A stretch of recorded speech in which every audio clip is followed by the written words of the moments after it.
一台保时捷911的 Targa 底盘松散，打方向异响，到底问题出在哪里？我来告诉你。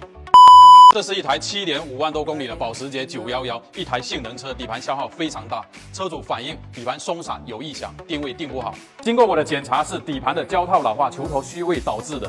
由于冬天天气变冷，胶套硬化，底盘过减速带的时候就会吱吱响。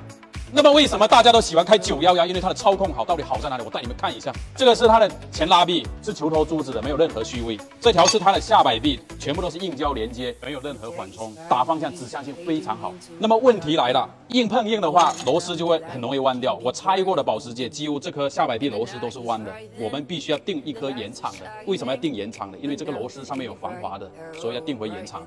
你们的车有没有检查一下这颗螺丝有没有弯掉？那么为什么操控好、性能好的底盘消耗比较大？像这台车，你看螺丝都弯的，前拉臂也是弯的，所以你的定位永远都定不好。还有这台车，经过我们拆断的过程中，发现了之前这里是用 AB 胶粘的，右边的高低感应器是断裂的，所以车上也会有个故障灯亮起，这个也必须要把它换掉。前拉臂是珠子的，没有任何缓冲，下摆臂也是硬胶，也是没有任何缓冲，行驶质感当然非常好。那么911 Targa 还有一个通病，就是这个机舱温度过高，风扇容易损坏，这个必须得换延长。911还有一个通病，打方向的时候塔顶异响，是这个平面轴承坏了。